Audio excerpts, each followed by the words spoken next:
I knew something was wrong when no one met me at the gate. After 5 hours in the air, 2 through security, and 1 waiting at baggage claim with no call or message, I finally opened the rideshare app and ordered a car myself. It was humid in San Diego, the kind of coastal air that clings to your skin. I held my purse close and sat on the bench outside Terminal 2, watching the palm trees shiver in the breeze, wondering if maybe they'd simply forgotten the time. They hadn't. They hadn't planned to come at all. The driver, a young woman with chipped turquoise nails, helped with my suitcase and asked, "Visiting family?" I smiled politely. "Yes, my son's wedding." She glanced at me in the mirror. "Big day. You must be so proud." I gave a small nod. I wasn't sure what I felt. Oliver hadn't seen me in over 3 years. He called twice a year, on my birthday and Christmas, both times sounding distracted, like he had 1 foot out the door. But when he announced his engagement to Caitlin, he did it in a group email. No phone call, no personal word. Just a digital card with pastel fonts and a stock photo of palm trees. I told myself he was busy, that maybe I had failed to keep up. Maybe he thought I wouldn't care. But I did, more than he'd ever know. When the car pulled up to the address he'd sent me, I blinked at the building. It wasn't his house. It was a hotel. A modest chain, the kind with free breakfast and beige carpets that always smell faintly of bleach. At the desk, a young man checked me in without surprise.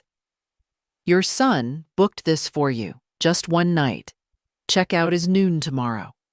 I signed the paper slowly. Just 1 night. Upstairs, the room was neat, impersonal. A towel folded into a swan sat on the bed. I unpacked in silence. No note from Oliver. No welcome basket. I opened my suitcase, pulled out my navy blue dress and hung it on the door handle.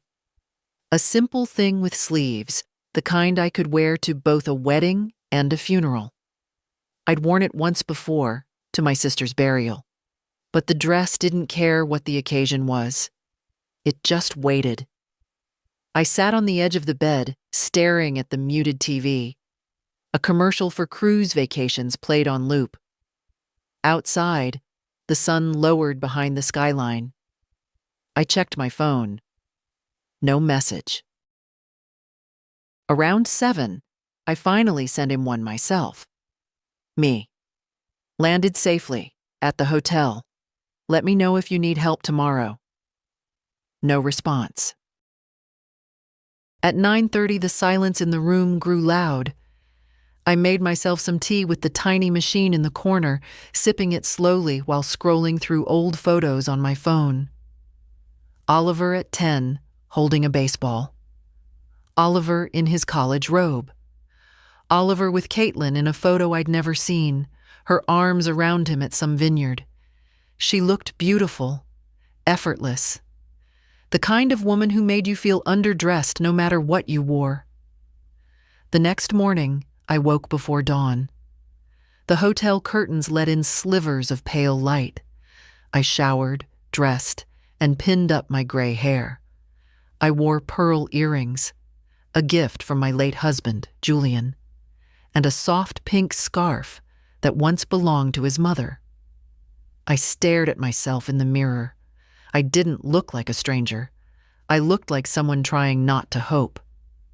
At 8:30, my phone rang, a number I didn't recognize. "Hi, this is Amanda from Coastal Bloom Events. Just checking in. You're Mrs. Holloway, correct? The mother of the groom?" "Yes," I replied. "Great. We have you scheduled for table 17. The ceremony starts at 3. The venue address should be in your email." "I haven't received anything." A pause. Papers rustling. Looks like we sent the details to Caitlin's parents' list. I'll forward it to you now. Sorry about that." "That's fine." Table 17. Later, when I arrived at the venue, a glossy, all-white structure near the cliffs, The parking lot was already full. I walked slowly, careful in my low heels. At the entrance, a young woman with a clipboard smiled at me but didn't know my name. I gave it twice before she nodded and pointed me toward the ceremony garden. There were chairs set in rows, ribbons fluttering in the sea wind. People stood in clusters, laughing and hugging. I looked for my son. I didn't see him. Then I heard her voice. "Everyone, this is Miriam. She used to be married to Oliver's father." I turned. Caitlin stood beside a group of middle-aged guests, one manicured hand resting on a friend's arm. She said it lightly, almost fondly, like introducing a family relic. I stared at her. Not Oliver's mother, not the groom's mom. No, I was the late Julian Holloway's ex-wife. That's who I was now. And Oliver, standing right behind her, said nothing. I didn't react right away. Years of silence train you to hesitate, to check your own temperature before responding. I simply gave a small, neutral smile, as if Caitlin had introduced me properly, as if I weren't just turned into a stranger at my own son's wedding. The group around her murmured polite greetings. One man offered his hand. "Nice to meet you." I shook it. He didn't know. How could he? Oliver was adjusting his cufflinks, still silent, still pretending I hadn't heard. "I'll be in the third row," I said calmly. Caitlin smiled, already turning back to her circle. Her dress shimmered in the morning light. Sleek, tasteful, expensive. I walked away slowly, legs stiff under the weight of it all. The chairs were filling up. White petals lined the aisle. A woman in a headset motioned me to a row near the back. "Reserved for extended family," she whispered. I looked at the card on the seat. My name wasn't there, just guest table 17. I sat. The ceremony was lovely. Too lovely, if I'm being honest. The kind of perfection that leaves no room for memory. Vows rehearsed, not felt. The words Caitlin read sounded like a Pinterest board. Oliver smiled, though big, charming, sincere. He looked happy. Or maybe he looked relieved. Not once during the ceremony did he glance my way. They kissed. Everyone clapped. Cameras clicked, and I sat in the last row, hands folded over my purse, waiting for my cue to vanish. At the reception, a shuttle bus carried guests to the ballroom. I asked if I could ride with the family. The driver looked confused. "Only immediate family in this one, ma'am." Of course. I waited for the next. When I arrived at the venue, a high-ceilinged hall with crystal chandeliers and a string quartet in the corner, my name wasn't on the main seating chart. I found a coordinator who checked her list again. "Ah, yes. Table 17, right by the kitchen." She smiled as if that made up for something. I made my way through the hall. The tables glittered with gold cutlery and embossed menus. The centerpieces were towers of white orchids. At table 17, there were 7 people already seated, none of whom I recognized. A distant cousin of Caitlin's, an old co-worker of Oliver's. A couple who'd flown in from Vancouver and didn't know anyone else. I smiled and sat, quiet, civil. A ghost in pearls. From across the room, I could see Oliver laughing with Caitlin and her parents. He looked relaxed. I saw them toast. Then her father stood and made a speech about 2 wonderful families coming together. Julian's name was mentioned. My name was not. No one had asked me for a photo with the couple, no corsage, no mention in the program. Even my title, Mother of the Groom, had been quietly erased. I sipped the wine. I nodded at the stranger beside me. I listened to a man talk about sailing. I pretended not to notice that Oliver's high school English teacher was seated closer to the dance floor than I was. Later, as dinner was served, I slipped away to the bathroom and stood in front of the mirror. I didn't cry. I pressed my hands to the counter and let the weight of it all settle in my spine. When I returned, dessert had already been served.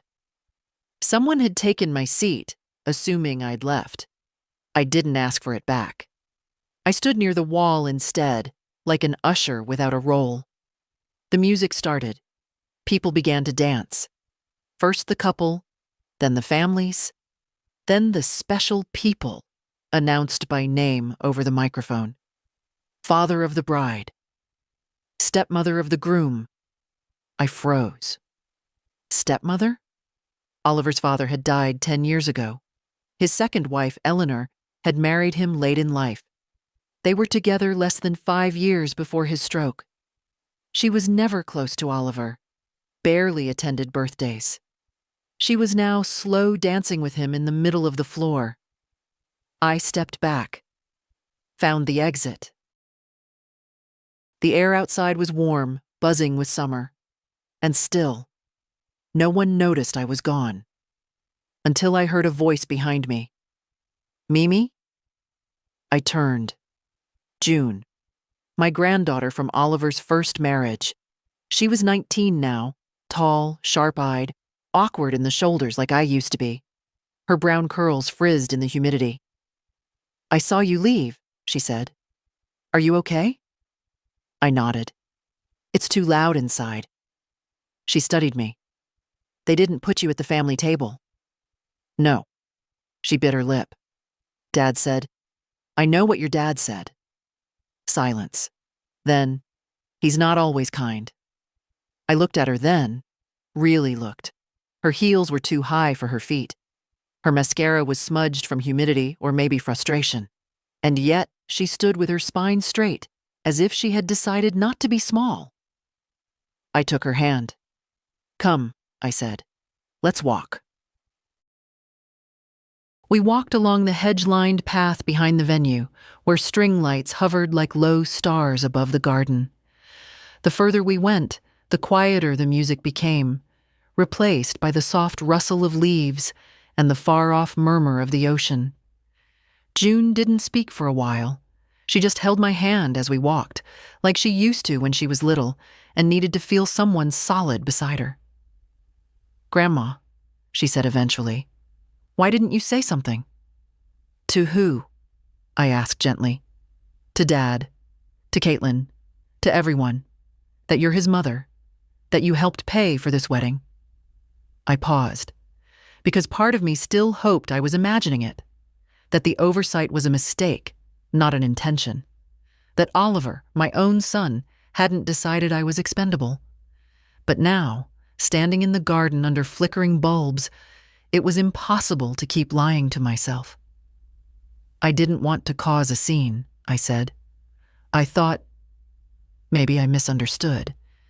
Maybe someone would correct it. They won't, she said plainly. They didn't forget. Caitlin's mom told me a few days ago that you were graciously letting Eleanor attend in your place. I stopped walking. In my place? June nodded. They told people you weren't well enough to fly, that you insisted Eleanor come as the motherly figure instead. A strange laugh escaped me. It was sharp and hollow. I had never once said anything of the sort. I had RSVP'd months ago. I booked my own flight. I bought my own dress. I arranged time off from my part-time job at the local library just to be here. And still, I wasn't part of this wedding. I was erased. June looked up at me. Do you want to leave? I did. Every cell in my body begged to be anywhere but here. But I wasn't ready to disappear. Not like this. Not quietly. No, I said. I want to finish the evening.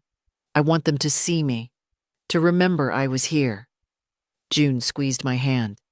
Then I'll sit with you. We walked back toward the building. Just as we reached the edge of the patio, Caitlin's voice rang out over the speakers. And to everyone who's made today so magical, she was saying, standing with a glass of champagne in hand. Especially to the incredible people who shaped Oliver into the man I fell in love with. His father, Julian, and my parents. And of course, my wonderful mother-in-law, Eleanor. Applause. My name was never mentioned. June's hand trembled in mine. Inside, we returned to table 17, where no one had noticed I'd been gone. I pulled out my chair and sat, quietly, while June sat beside me. No one said a word. No one asked where I'd been.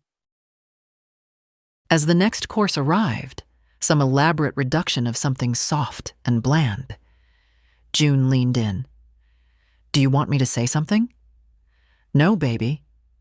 "You should. They need to be embarrassed." I smiled sadly.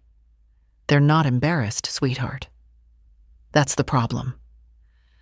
Across the room, Oliver and Caitlin were on the dance floor, arms around each other, faces lit by fairy lights. They looked like the kind of couple who'd appear in a wedding magazine. Carefully curated, beautiful, polished. And I, the woman who gave him life, was seated next to a man explaining cryptocurrency to an exhausted cousin from Iowa. June reached into her purse and pulled out something wrapped in a napkin. "I brought you a piece of cake. The good one. The fancy almond one with the real buttercream." I looked at her, startled. I knew they wouldn't bring any to this table. A silence stretched between us, the kind only deep love can hold. I took the cake. "Thank you, June. You're the only one who ever sends me birthday cards, or asks about my exams, or remembers how I like my tea. I see you, Grandma." I held her gaze, then looked away before my throat gave in. There are moments in life when something breaks. Not loudly, not with a scream or a dramatic collapse. Quietly, cleanly, like a thread pulled free from fabric, and you know it will never weave back the same way again. I sat for the rest of the evening without expectation. No more hope that someone would stand and say, "Wait, we forgot Miriam." No fantasy of Oliver pulling me to the dance floor. Just the simple, steady presence of a girl who still knew what love looked like. When it came time for the couple to say goodbye and climb into their getaway car, June and I stayed seated. We didn't wave. We didn't clap. We simply watched. And when the room began to empty and people gathered coats and favors and half-finished glasses of wine, I stood, walked outside, and ordered a ride. June insisted on walking me to the car. "Will you be okay?" she asked. I nodded. "I've been through worse." "I'll call you tomorrow." I touched her cheek. "That would be lovely." As the car pulled away, I didn't look back at the venue. I looked forward, toward the hotel, toward my suitcase, toward the life I had left waiting in Portland. A life where I was not a mistake, or an oversight, or someone's ex-anything. The hotel room was quiet when I returned, the kind of quiet that doesn't comfort you. It just confirms you're alone. I kicked off my shoes and sat on the edge of the bed, my dress still buttoned to the neck, my hands resting in my lap. I hadn't spoken to Oliver once that day, not a single word. Not when I arrived, not during the ceremony, not at the reception. We hadn't even made eye contact. It was as if he'd choreographed the entire day to exclude me with surgical precision. Never rude, never loud, just absent. I looked down at my hands. I'd worn the same ring since 1974, a simple silver band Julian had given me when we couldn't afford anything else. I never replaced it, even after his death. Even when Oliver started calling me old-fashioned, behind a laugh. I took it off slowly and set it on the nightstand. The dress came next. I hung it back on the door like I'd done the night before, though this time I knew I wouldn't be wearing it again. Not for Oliver. Not for anyone who couldn't say my name without choking on their pride. I sat at the small desk, opened my tablet, and logged into the wedding portal the planner had sent months ago. My name was buried in the back end of the billing system, tied to several vendor invoices. Catering, paid in full by me. Floral arrangements, me. Photography deposit, me. It had been my gift. A silent one. I'd asked to remain anonymous, thinking it would preserve dignity, thinking it would keep Oliver from objecting. He'd never thanked me, but I told myself it was because he didn't know. Now I wasn't sure what he knew, or what he pretended not to know. At the bottom of the invoice list, I saw a final payment scheduled for tomorrow, the last of the balance for the venue itself. It would clear automatically from my account. A final bow, courtesy of the woman seated next to the kitchen. My fingers hovered over the contact information for the coordinator. And then I paused. Not yet. Not out of rage. Not out of wounded pride. I needed to think. And when I acted, it would be clear, irreversible, and mine. I closed the tablet. Instead, I reached into my suitcase and pulled out a letter I hadn't intended to deliver. Not today. Maybe not ever. I'd written it on the flight here, folded it 3 times, and tucked it into an envelope marked for Oliver. It wasn't bitter. It wasn't dramatic. It was honest. A letter from a mother to her son, full of quiet questions and the soft sorrow of decades gone by too quickly. I hadn't known if I'd give it to him. Now I knew I wouldn't. I tore it in half. Then in half again. Then I cried. Not the heaving sobs of a woman scorned, but the slow, quiet tears of someone who has spent a lifetime waiting for the child she raised to come home. Not to her house, but to her heart. When I stopped, I made tea in the little hotel kettle and drank it slowly, staring out the window at the blinking lights of San Diego. It had always seemed so far from Portland. Now it just looked small. I went to bed without setting an alarm. In the middle of the night, I woke once, disoriented, reaching instinctively for Julian. And then I remembered. He'd been gone 10 years, and now Oliver was gone too. Just in a different way. In the morning, my phone lit up with a message. June. Morning, Grandma. Just checking on you. I hope you slept okay. I meant it last night. I see you. Call me when you're ready. I held the phone to my chest. That message, just those 28 words, felt more like home than anything Oliver had said in the last decade. I sat at the desk again, opened the banking app. The balance stared back at me. Not infinite, but enough. Enough to choose. Enough to change course. Then I called my attorney. His assistant answered, bright and efficient. Good morning, this is Nadia at Blakely & Moore. Hi, Nadia, this is Miriam Holloway. I'd like to make changes to my estate documents, and I'd like to do it today. There was a pause. Absolutely, Mrs. Holloway. I'll check Mr. Moore's availability. I smiled into the phone, a soft, private smile. One only I could see. Thank you, dear. No rush. I've already waited long enough. The office of Blakely & Moore was located in a modest building downtown, far from the glinting wedding venues and rooftop bars where Caitlin's people liked to gather. I'd been there once before, after Julian died, to sort out the will, the accounts, the kinds of business you don't expect to handle alone until you suddenly are. Mr. Moore was waiting when I arrived.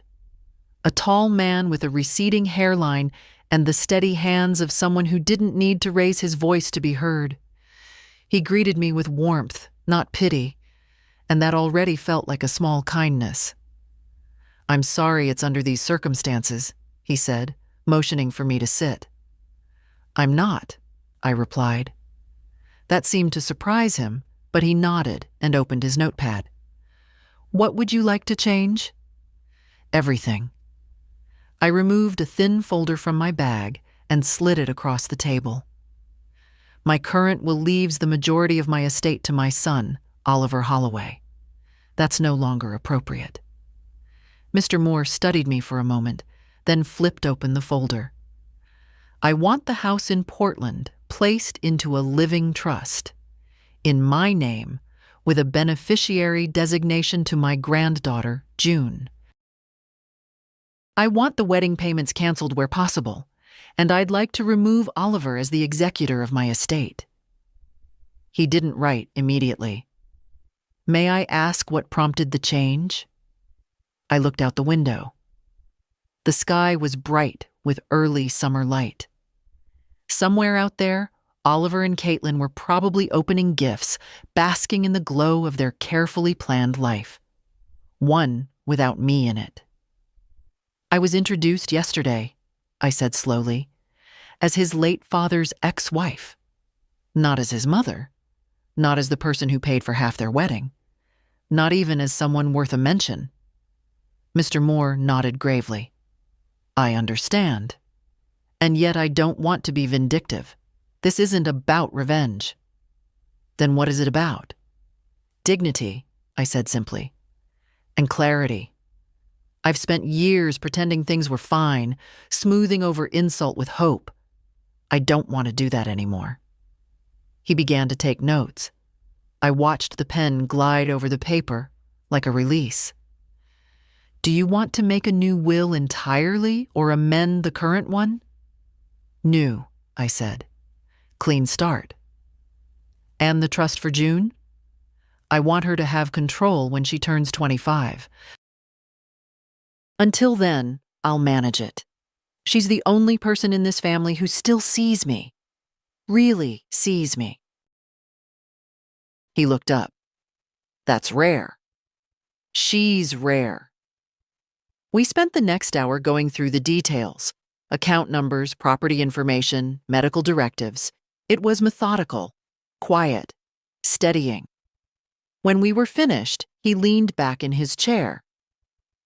"Mrs. Holloway, you're doing something most people take decades to consider." "I'm 74, I said with a small smile.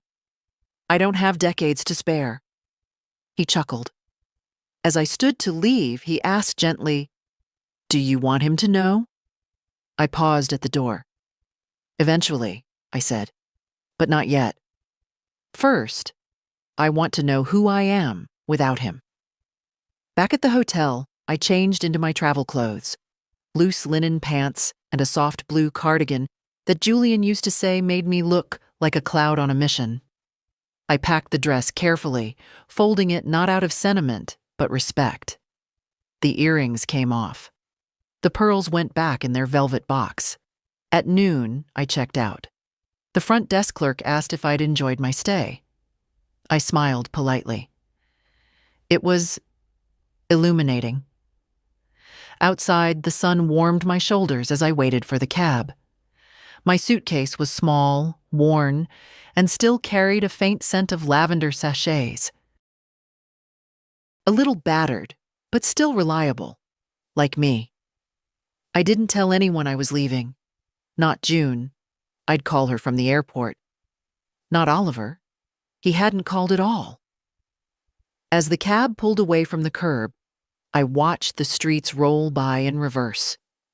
Boutique coffee shops, wedding photographers' studios, palm trees lining sidewalks like exclamation marks in a sentence I no longer wanted to finish. At the airport, I moved slowly. No rush now. I passed couples holding hands, families arguing over luggage, children asleep on shoulders. I had none of that. And yet, for the first time in a long while, I didn't feel like less. At the gate, I sat by the window and opened a small notebook. I began writing. Not a letter, not a list, just thoughts. Loose? Imperfect? True. Things I will no longer apologize for. My age, my softness, wanting to be seen, saying no, changing my mind. I underlined the last one twice. Changing my mind. The flight home was uneventful. I sat by the window, sipping ginger ale and letting the hum of the plane fill the spaces where grief used to press too hard. The woman next to me, early 40s, crisp blouse, laptop always open, asked once if I needed anything. I said no. She didn't speak again. Perfect. When we landed in Portland, the air felt heavier, like it always did after California. But it also felt familiar. Honest. I took a cab home, declining the driver's offer to help with my bag. My hands knew the weight. The porch light was still on. I'd left it that way, out of habit. My gardenia plant had bloomed while I was gone. It always did best when I left it alone. Inside, I slipped off my shoes, set the suitcase by the door, and stood for a long while in the center of my living room. Nothing had changed. The same quiet clock, the same quilt on the sofa, the same faint smell of lemon oil from my last cleaning spree. But something inside me was different. I wasn't waiting anymore. I made tea and stood by the window while it steeped, watching the neighbor's cat tiptoe along the fence like it owned the world. I admired the nerve of it. Then I opened the drawer beneath the side table, the one I hadn't touched in months, and pulled out the manila folder labeled Oliver. Inside were years of receipts, photocopies, and bank transfer printouts. Tuition fees. First apartment deposit. His first wedding, which he'd also let me help fund. Even the emergency dental surgery he'd needed after falling off a bike in college. I'd paid that bill too. I spread them on the table like tarot cards. What would they tell me if I read them now? That I'd always helped. That I'd always given. That none of it had bought love. I found one receipt in particular, a florist charge from 13 years ago. Valentine's Day. He'd forgotten to buy flowers for his first wife, so I'd ordered them for him. He hadn't even reimbursed me. I laughed. Not bitter, just tired. Then I picked up the entire stack and walked them to the fireplace. The matchbook from Julian's memorial still sat in the tray nearby. I struck a match and fed the folder to the flames. Let the past keep itself.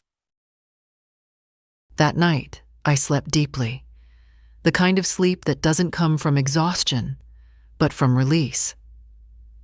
When I woke the next morning, it was raining.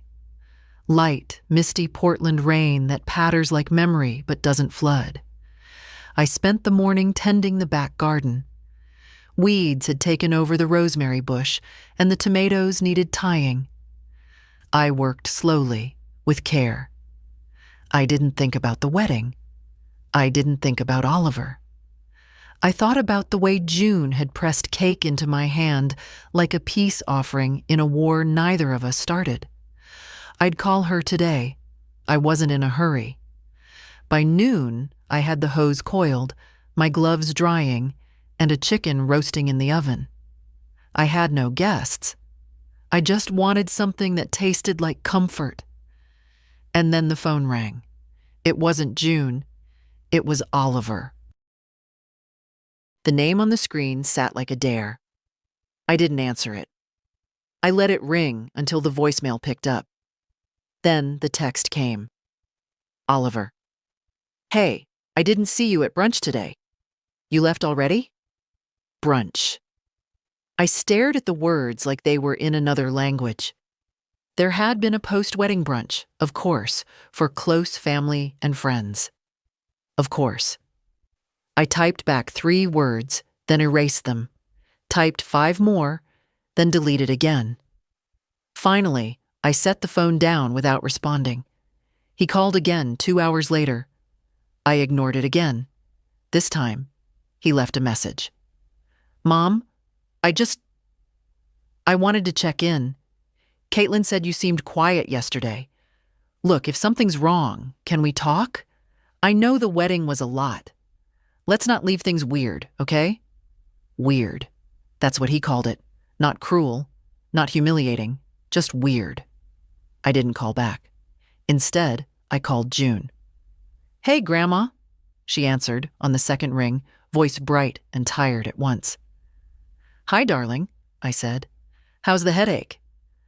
Gone now. Caitlin's mom was pouring Prosecco like it was water.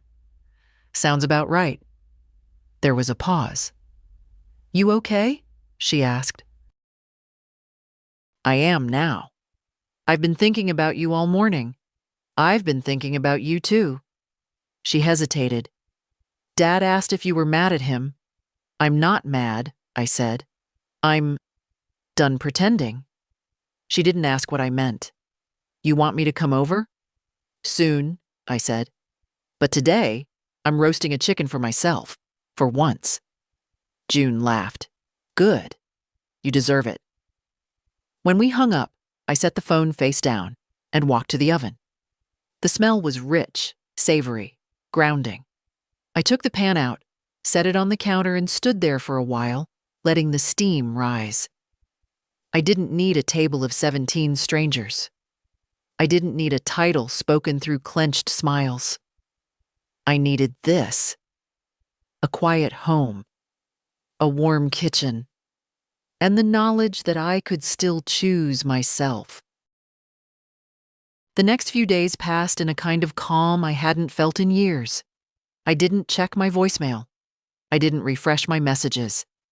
I didn't scroll through any social feeds, waiting for someone to say my name. The world outside could keep spinning. I had my own orbit now. In the morning, I'd walk the neighborhood loop with my hands tucked in the sleeves of my sweater, nodding to the same old faces. Carol from 2 doors down, still fighting with her roses. Mr. Wong, always sweeping his driveway like it owed him something. We didn't exchange more than pleasantries, but even that felt grounding. I was visible here. The day after the wedding, I'd received 3 more texts from Oliver. Oliver. Can we talk? Oliver. I think there's been a misunderstanding. Oliver. I'd like to explain. I didn't respond. Partly because I didn't know what I'd say, but mostly because I wanted to sit with the silence, to see what he'd do with it. By the end of the week, a letter arrived. Not handwritten, printed. Neat font. No return address, but I recognized the clipped tone before I even opened the envelope. Mom, I'm sorry you felt excluded. That was never our intention. The wedding was chaotic, and if your seating or introductions seemed off, it wasn't meant as a slight. Caitlin was under a lot of pressure, and the planner may have misunderstood some of the arrangements. I do hope you enjoyed yourself. Let's catch up soon. Love, Oliver. That was it. I read it twice, searching for something. A crack, a flicker of honesty, an ounce of grief. I found nothing, not a single mention of the word mother, not a single apology that used his own voice. Just a polite shrug wrapped in paper. I folded the letter once, slowly, and slid it back into the envelope. Then I tucked it into the drawer where I used to keep birthday cards and school drawings and notes scribbled in crayon, the place where love lived. It didn't belong there, but it didn't belong anywhere else either, and I wasn't about to pretend it never arrived. 2 days later, June called again. Can I come over this weekend? She asked. Of course. Just me, though, nobody else. I told them I had work. You didn't need an excuse. I know, but it's easier. I understood. When Saturday came, she arrived with a bouquet of tulips and 2 slices of pie from that little cafe on Alder Street. I know yours is better, she said, but I didn't want to make you bake. I smiled and took the box. Then you've already done something they never did. We sat on the back porch with our plates balanced on our knees, watching the light move across the fence. June wore a sweater 3 sizes too big and no makeup. She looked like herself. Not someone's daughter or guest or name on a seating chart. Just June. "I've been thinking," she said between bites, "about all of it.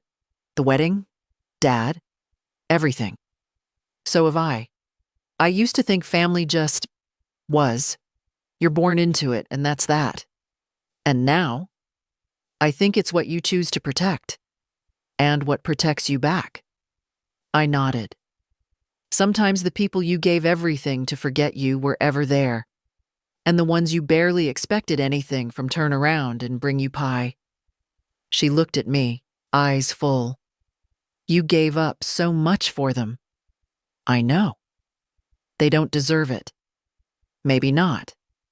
She hesitated. "I don't know how to fix it. Or if it can be fixed." "Sweetheart," I said gently, "it's not your job to fix anything.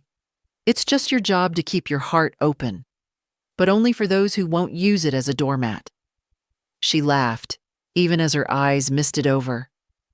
"Grandma, you're kind of a badass." "I'm old," I said. "That's the same thing, eventually." We finished our pie and drank tea, and I showed her the new trust paperwork. She tried to object at first. "Are you sure?" "I am." "But you're the only one who never made me feel like an obligation." She didn't speak after that, just leaned her head on my shoulder as the sky turned pink and the wind picked up. Later, when she left, she hugged me tighter than she ever had before. "I love you," she said. "I know," I whispered back. "That's the only reason I'm still standing." Sunday morning arrived with the smell of rain and the ache in my left hip that always came when the weather turned. I stayed in bed longer than usual, the quilt pulled up to my chin, the quiet wrapping around me like a second skin. There was no need to rush. For once, no obligations, no lists of favors disguised as family duty. I got up slowly, boiled water for tea, and pulled a sweater over my nightgown. I stepped outside onto the porch with my mug in hand and watched the street glisten in the early light. Portland rain had a gentleness to it. Even the clouds knew how to fall softly here. Across the street, Carol was already out trimming her roses. She waved. I waved back. It was the kind of morning that asked for stillness, and I gladly obliged. The phone rang around 10. Not a call. A FaceTime. From Oliver. I stared at it as it rang, the screen flashing his name beside a frozen image of him and Caitlin, both smiling on some mountain hike. A photo I'd never seen. One I hadn't been asked to take. I let it ring twice more before answering. He appeared on the screen, slightly out of frame, holding the phone too close. His hair was messy, and the lighting was poor. "Hey," he said. "Hi, Mom." "Hello, Oliver." A pause. He glanced to the side before continuing. "Just wanted to check in. I know things have been weird." That word again. "I got your letter," I said. He shifted. "Yeah, I figured that might not be enough." "It wasn't." He looked away. "Okay, fair." Another pause. I waited. I wasn't going to do the work for him anymore. "I didn't realize Caitlin introduced you like that," he said. "As, Dad's ex. She didn't mean anything by it." "No?" I said quietly. "I mean, it just came out wrong. She was nervous. The day was stressful." "So it was a mistake." He hesitated. "Not exactly. I mean, look, I didn't think it mattered that much. You were there. It was a big day." I tilted my head. "You didn't think your mother's place in your life mattered?" His mouth opened, then closed again. "Oliver," I said, voice calm but firm. Did you notice that I was seated behind the cousins of Caitlin's college roommate? He looked embarrassed. That wasn't intentional. I wasn't mentioned in the program. I wasn't introduced. You gave a speech and thanked your stepmother, but not the woman who raised you. He rubbed his jaw. I know, I messed that up. I paid for your wedding. That stopped him. I know, he said quietly. I didn't want you to, remember? I told you not to make a big deal. And so I didn't. I stayed invisible. And you let me. His face twisted, not in pain, but in discomfort. The way a man twists when truth makes the floor unsteady. Why, Oliver? He blinked. Why what? Why didn't you want me seen? He opened his mouth, closed it, tried again. It's not about not wanting you there. But it is, I said, with a strange, aching peace. Because if it wasn't, you'd have made sure I was. He swallowed. It's just, Caitlin's family is different. They're very polished. He nodded. And I'm not. He didn't answer. I let the silence hang because I wanted him to feel it. Not to punish him, but because I was done protecting people from the weight of their own choices. I loved you through things you'll never remember, I said softly. Through colic and fever and heartbreak and poor decisions. I held the door open for you again and again, even when you didn't knock. And still, you walked past me like I was wallpaper. Something functional. Something beige. Mom, I'm not angry, I said. I'm just awake now. He nodded slowly.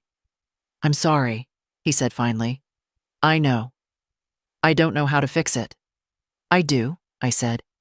You can start by learning how to say my name in a room full of people, not as a footnote, not as an afterthought. He looked stunned. You mean, just say, this is my mom? Yes, I said. That would have been enough.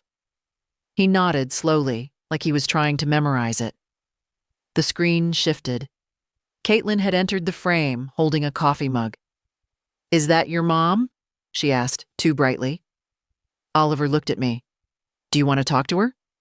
No, I said gently. He looked surprised. Maybe one day, I added. But not today. He nodded again. Okay. I ended the call before he could say more. Not out of cruelty, but because I wanted the last word to be mine. Later that afternoon, I found myself reorganizing the bookshelf in the living room. Not because it needed it, but because my hands wanted something to do while my mind settled. The phone sat face down on the coffee table. Silent now. The conversation with Oliver had left a strange taste. Not bitter, not sweet, but something between, like oversteeped tea. I didn't regret answering, but I wasn't ready to hope again either. I slid the books into new rows.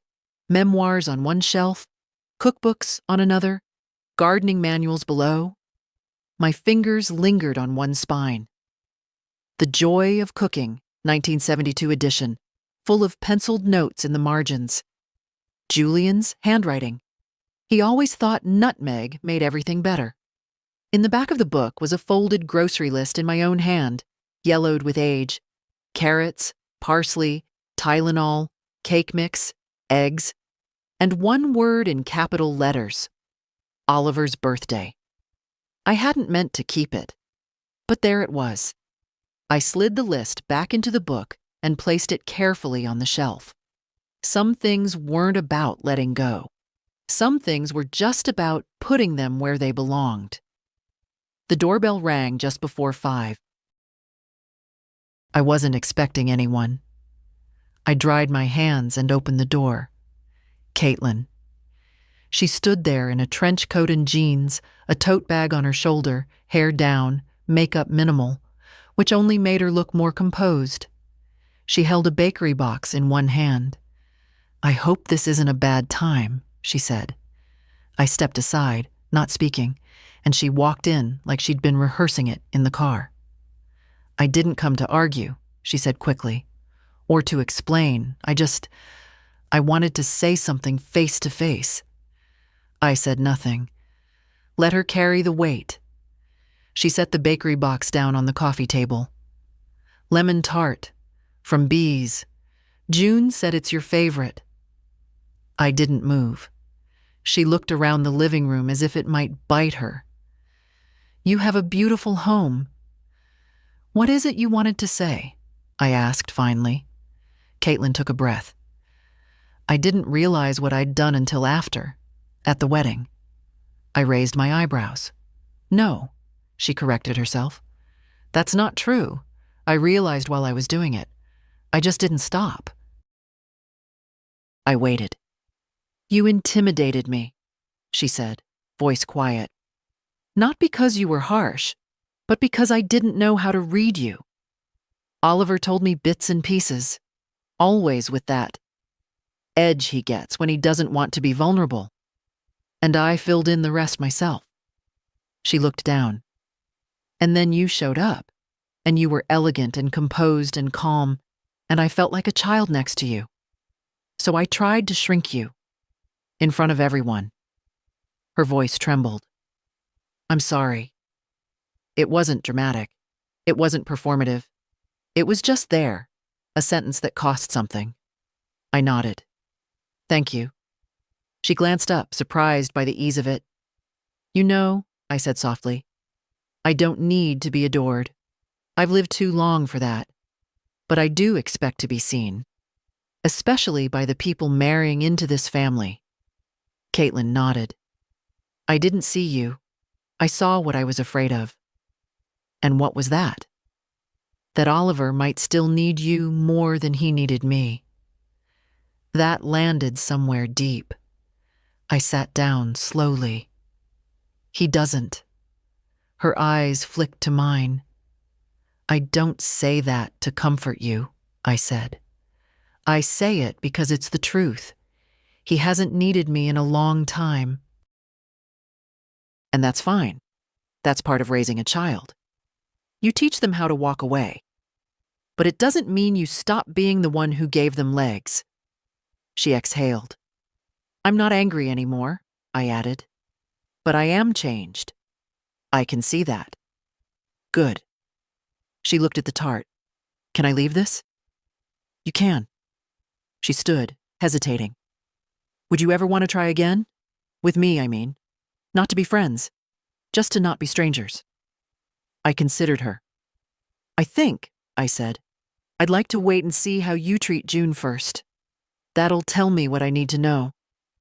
Her face softened. Fair. She turned to leave. At the door, she paused. I'm glad you answered his call. I didn't answer for him, I said. I answered for myself. She nodded once and stepped out into the fading light. I closed the door gently behind her and looked at the lemon tart on the table. I didn't touch it. Not yet. Some gestures take time to taste. That night, I sat in the kitchen with a single slice of the lemon tart on a blue ceramic plate. The edges were too neat, the glaze too shiny, like a dessert trying too hard to impress. I took a small bite. It was good. Not better than mine, but good. I didn't eat the rest. I covered the plate and placed it in the fridge. I wasn't punishing her. I just wasn't ready to consume anything Caitlin offered, no matter how sweet it looked. I spent the rest of the evening reading. Nothing heavy. A gardening journal I'd bought years ago and never finished. There was a section about winter pruning, how certain plants needed to be cut back to the root in order to grow again. It wasn't cruelty. It was necessity. The tree doesn't mourn the lost branch. It simply waits for the next season. That night, I slept without dreams. When I woke, the sky outside my window was the kind of soft gray Portland wears like a shawl in late summer. I made coffee. No tea today. By 9, I was out in the front garden, trimming the lavender. The bees were lazy this morning. Or maybe I was. My body moved slowly, but my mind felt sharper than it had in weeks. I was beginning to feel real again, not like someone's forgotten guest, but like someone with a place. The mail arrived late that day. When I brought it in, there was an envelope addressed to Mrs. Miriam Holloway. Handwritten, neat, deliberate. Inside was a card. Thick, cream paper with embossed edges. The handwriting was June's. Dear Grandma, I wanted to say something important without fumbling it over the phone. I've spent a lot of time feeling caught between people, between what I owe and what I feel. But I've made a decision. I'm going to start saving to move out. Maybe to Portland. Maybe not right away, but soon. I want to build something that feels real. Something that doesn't shrink me. And I want to do it with people who see me. Thank you for being my first mirror. Love, June. I sat with the card in my lap for a long time, my hands still dusted with soil. I didn't cry. Not out of restraint, just peace. Later that day, I called my lawyer again. I want to add something, I told Mr. Moore. To the trust. He was ready with his pen. Of course. If June wants to use it to study, to move, to build something, anything, I want her to know she doesn't need permission. From me. From anyone. It's hers. Understood. And if she wants to start a business, or even a life with someone else, I want that protected too. He paused. You're very thorough, Mrs. Holloway. I've lived long enough to know the difference between freedom and inheritance. He chuckled. I'll write it up. I thanked him and ended the call. Then I sat back and looked around my kitchen. Same white cabinets, same chipped mug, same quiet hum from the old fridge. But I felt like I was in a new house. A house where decisions were mine, where silence wasn't a default, where memory lived but didn't own me. That afternoon, I baked. Not for anyone else. Not for a party or a thank you or an apology in disguise. Just for myself. An almond cake, the kind Julian used to love, dense and rich and golden around the edges. I didn't rush it. I let it cool completely. I sliced a single piece and sat on the porch with it and a cup of black coffee. And I thought about June, about what it meant to be the first mirror for someone, not the most successful, not the loudest, not the best dressed at the wedding, just the one who reflected her back to herself, whole, possible, enough. I didn't hear from Oliver again for 2 weeks. Not a call, not a message, not a forwarded photo from the wedding album. Nothing. I didn't miss it. Instead, I lived. Not dramatically, but deliberately. I met Carol for tea on Tuesday. I repotted the fern in the hallway. I donated 3 coats I hadn't worn in years and found a notebook in the back of my closet where I'd once started writing a cookbook. I flipped through it slowly, page by page, like opening a time capsule sealed by distraction. I wasn't rebuilding. That word felt too loud. I was rediscovering. And then one morning, a Tuesday again, a package arrived. No note, no return address, just a small box wrapped in plain brown paper. Inside, a wedding album, the kind made by professionals. Thick pages, satin finish, perfect lighting. Their names embossed on the cover in gold. Caitlin and Oliver, July 19th, San Diego. I ran my fingers over the letters, not sure if I wanted to open it. But I did. Page after page of smiling faces. White dresses, pale roses, champagne flutes, Caitlin's family in coordinated tones. Oliver grinning like the boy I once knew, just taller now, more careful. There were shots of Eleanor, the stepmother, seated in the front row. With Oliver, with Caitlin, laughing. There were no pictures of me.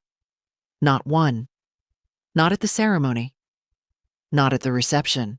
Not on the fringe of the dance floor. Not seated beside strangers at table 17. It was like I'd never been there at all. And for a moment, it almost worked.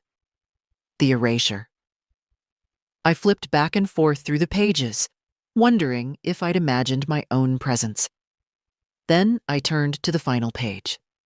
And there she was, June, in her too big sweater, her curls frizzing in the breeze, holding a slice of almond cake on a plate. A candid shot. Someone must have taken it without her knowing. She wasn't looking at the camera. She was looking off to the side. Maybe at me, maybe at no one. But she looked full, not empty, not posed, not pretending. Just full of something real. I closed the book. It didn't sting, not anymore. Because for all their curation, all their angles and edits and money, the only photo that felt honest was the one they hadn't meant to keep. I didn't throw the album away. I didn't send it back. I placed it on the shelf next to Julian's old cookbooks, where it would stay. Not as a keepsake, but as a record. Proof of how far people will go to rewrite truth with polish. That evening, I called June. She picked up on the second ring. "Hey, Grandma." "Hi, darling. I got a delivery today." "Oh, no," she said. "The album?" "Yes." "I didn't know they were sending it. I would have warned you." "I'm glad they didn't." She paused. "Really?" It reminded me that being erased doesn't mean you disappear. It just means you're no longer part of someone else's version of events. "Do you want to talk about it?" "No," I said gently. "I just wanted to hear your voice and to say thank you." "For what?" "For being in the photo that mattered." She was quiet for a moment. Then, "You were in mine too, you know." "In your what?" "My favorite photo from that day." I took it on my phone. It's just your hand, actually, holding mine. I smiled. "Send it to me sometime," I said. "I will." After we hung up, I sat by the window with a blanket over my knees and watched the sun lower itself behind the rooftops. It had been a clear day, the kind that used to make me feel restless. But now I felt still. I didn't need a seat at every table. I didn't need my name in every speech. I just needed my own house, my own voice, and the strength to hold the pen when someone else tried to write my part for me. It rained again that Friday. Not a gentle Portland mist, but real rain. Heavy, determined, like the sky had finally decided it had something to say. I stayed indoors most of the day, moving between small tasks. I cleaned out the spice drawer. I oiled the hinges on the front door. I sorted through old photo boxes, keeping only the ones that made me exhale gently instead of flinch. That afternoon, I pulled down a box labeled Christmas from the hall closet. Inside were ornaments, most chipped, a few handmade. I didn't know why I opened it. December was months away. But maybe I just needed to remind myself of what once felt magical. Near the bottom, I found a card Oliver had made when he was 7. Red construction paper, glitter, glue smudged in every corner. To Mom. "You make the house smell like good things. I love you. Even when you're mad." There was a drawing of me, clearly supposed to be wearing an apron, though I looked more like a firefighter with a cake. I smiled. I didn't cry. Instead, I stood, walked to the kitchen, and taped the card on the fridge. Not out of sentiment, but as evidence of who I was, of who he used to see. Later that evening, there was a knock at the door. I wasn't expecting anyone. When I opened it, I found Oliver. No call first, No warning. He stood there in a navy coat, hair wet from the rain, holding a small grocery bag. His eyes searched mine, cautious. "Hi," he said. I didn't step aside. "Can I come in for a second?" I didn't answer right away. Then I moved just enough to let him pass. He walked in slowly, like he expected the furniture to look different. He set the bag down on the counter. "I brought almond paste," he said, "and flour, and eggs." I looked at the bag, then at him. "Planning to bake?" "I wanted to learn," he said. "The almond cake. June said you still make it." I raised an eyebrow. "She said you made it for yourself, that you didn't share it." "I didn't," I said. "It wasn't for sharing." He nodded. "I deserved that." I didn't answer. He looked around the kitchen, taking in the card on the fridge. "You kept that?" he asked softly. "For 35 years. He rubbed his hands together. "I was a selfish kid." "You were a child," I corrected. "But you became a selfish man." He flinched, but didn't argue. "Do you want to make the cake or apologize?" I asked. "Both," he said, "if you'll let me." I stared at him, searching for performance. I didn't find it. What I saw was smaller than regret, humbler. Not a grand gesture, just a man with wet sleeves and flour in a bag trying to cross the threshold. "Wash your hands," I said. He did. I pulled out the mixing bowl, measured quietly.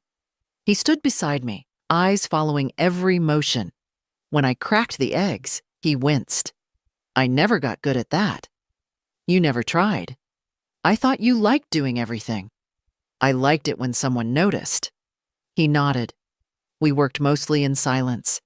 He asked questions when he needed to. I didn't fill the quiet. For once it wasn't awkward, just honest. While the cake baked, we sat at the kitchen table. I poured tea. He didn't ask for sugar. "I know what I did," he said eventually. "At the wedding. Before it. Years of it." I waited. "I kept shrinking you because it made me feel bigger. And I thought maybe if I kept you in the background, people wouldn't see how much I still needed you." I said nothing. "I'm not proud of it." "You shouldn't be." He nodded. "I wish I'd done better," he said. "I wish that too. But I want to start." I sipped my tea. "I know I don't deserve much," he added. "But maybe, if there's any room left, I'd like to be let back in, slowly. On your terms." The oven dinged. I stood, pulled out the cake, set it on the rack to cool. It smelled right. Warm, sweet, almond sharp. I sliced 2 pieces. We ate without ceremony. Halfway through his slice, Oliver set his fork down. "This tastes like Christmas." "It always did," I said. And we sat there, not quite mother and son again, but not strangers. Something quieter, but real. A beginning. The next morning, I woke to a clean kitchen and the faint smell of almond still lingering in the air.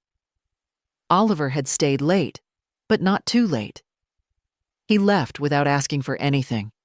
No praise, no reassurance, no invitation to return.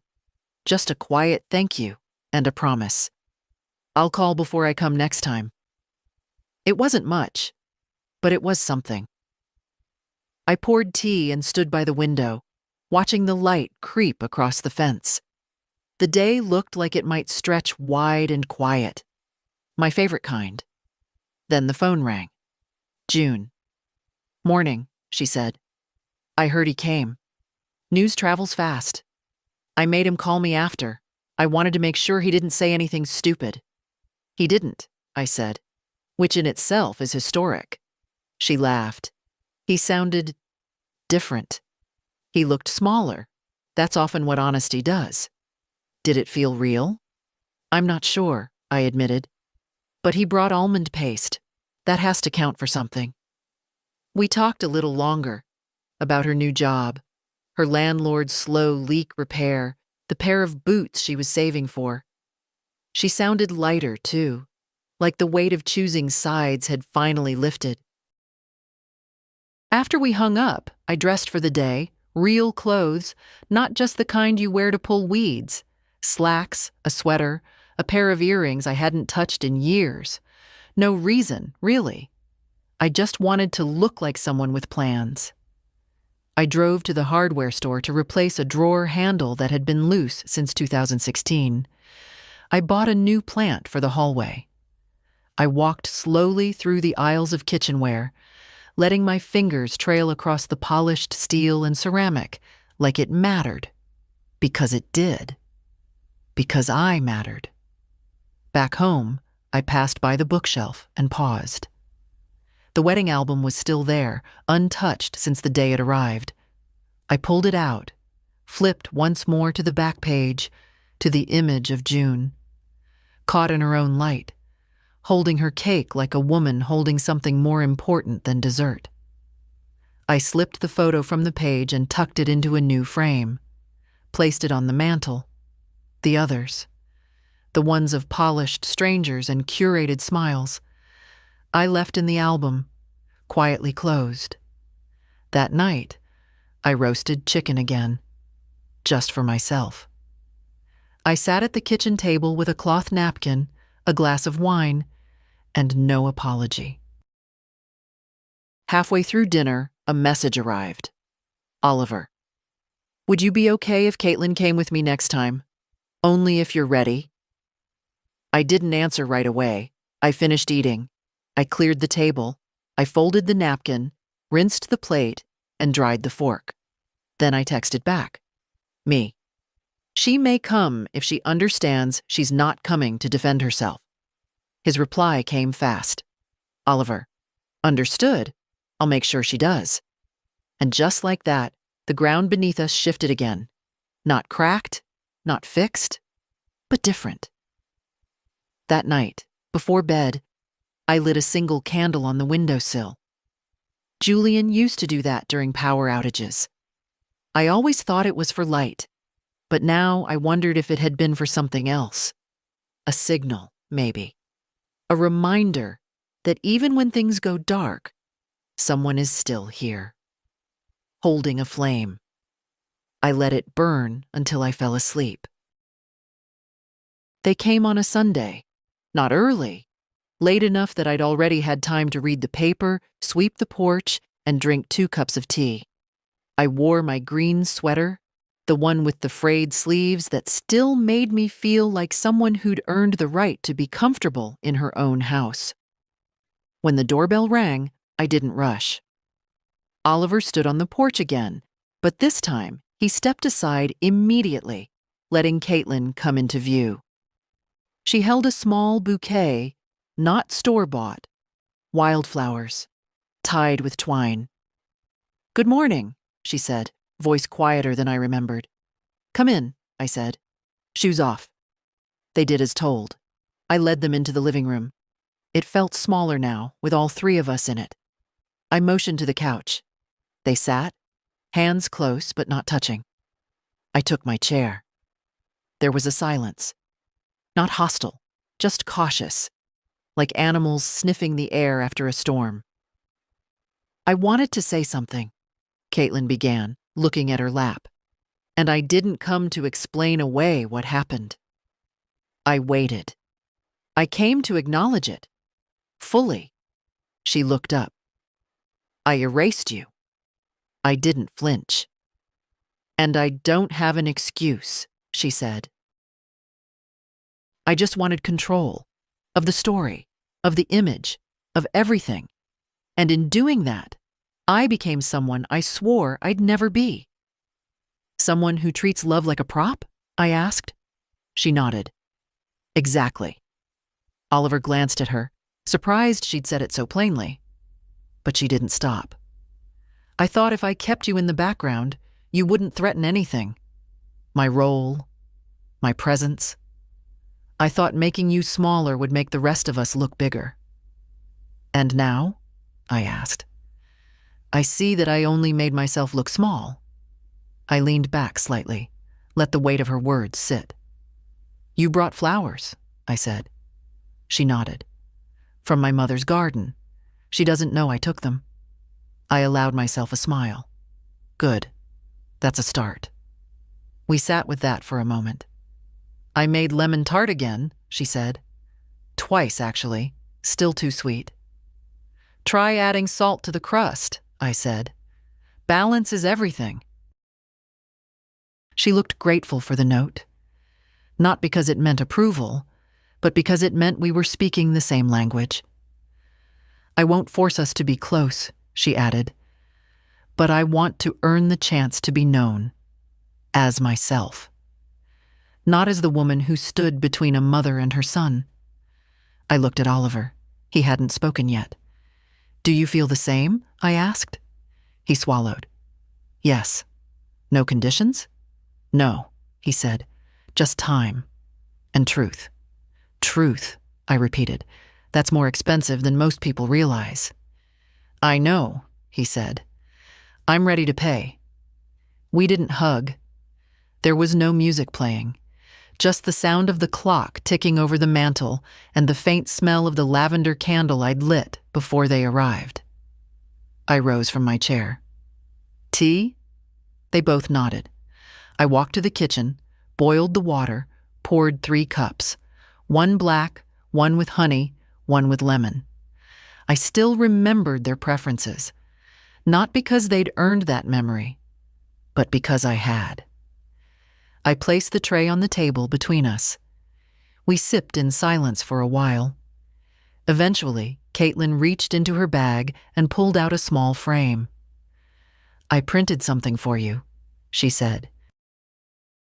I looked. It was the photo of June, the candid one with the cake, the wind in her hair. I found it on her phone, Caitlin said. She let me borrow it. Thank you, I said. She said it was the most real moment of the whole wedding. She was right. I took the frame and set it beside the lamp. Oliver finally spoke. I'm sorry it took so long. It always takes longer than it should, I said. But better late than not at all. We didn't fix everything that afternoon. We didn't even scratch the surface. But when they left, they did so quietly, respectfully. And when the door closed behind them, I stood in the hallway and took a deep breath. Then I walked into the kitchen, opened the fridge, and cut a new slice of almond cake. One for myself, and one to wrap in foil for someone else's hands. I used to think silence was strength, that if you didn't speak the hurt, it made you dignified, that if you bore it alone, you were braver. But silence only works if someone's listening in the quiet. Otherwise, it's just erasure you learned to survive. I see that now. 2 months have passed since the wedding, since I flew down to San Diego, sat at the back, and watched my name disappear from my own son's story. 2 months since I came home and remembered who I was, not as someone's mother, someone's guest, someone's mistake, but as someone whole. And now? Now I'm tending things, not people. Things that grow under care, not expectation. My tomatoes are thriving. I planted thyme near the gate. I've started writing again, not letters this time, but recipes, notes in the margins, a different kind of history, the kind you pass down without needing applause. Oliver calls once a week. He's trying. I don't reward him for it, and I don't punish him when he slips. I just answer if I feel like it. That's new for me. Caitlin sent a book of essays last week. Women on motherhood, aging, identity. There was no inscription. Just a yellow, sticky note on the cover. Page 147 made me think of you. It was an essay about apology, a real one. The kind that doesn't ask for redemption, only recognition. I kept the note. Not because I forgive her, but because I see her trying. June visits often. She's hunting for jobs now, wants to move out within the year. She calls it building her own name. I told her that's all any of us ever do in the end. Some just start later than others. I made her promise one thing, that she'd write it all down. The joy, the doubt, the days she wonders if she's doing anything right. Not because I need to read it, but because someday she will. I've revised my will again. Slightly. Quietly. June gets everything, still. But I added a letter, not legal, not formal. Just one page, tucked behind the trust document. It begins. You don't owe anyone your silence. Not even the ones who gave you life. Especially not them, if they ask you to give up your own in exchange. I hope she reads it one day and nods, not with sadness, but with understanding. And me? I still walk to the bakery on Fridays, still sweep the porch, still make too much soup and freeze half of it for no one in particular. I don't look for meaning in every small gesture now. I just live. But when I bake the almond cake, I always make one extra slice. I wrap it in foil. I leave it on the counter, just in case someone comes by. Someone who finally learned how to knock. And if you've read this far, if something in this story sat too close to your own, then hear me, quietly and clearly. You do not have to stay where you're not seen. You are allowed to choose yourself, even if it's late. And if you're holding something in your hands, pain, pride, a recipe no one ever thanked you for, write it down. Tell someone, or tell yourself. But don't let it vanish, because you were here, and you mattered. If this story found you, let it rest here for a moment. If it moved you, share it with someone who needs it too. And if it was you, say something. We hear you. We really do.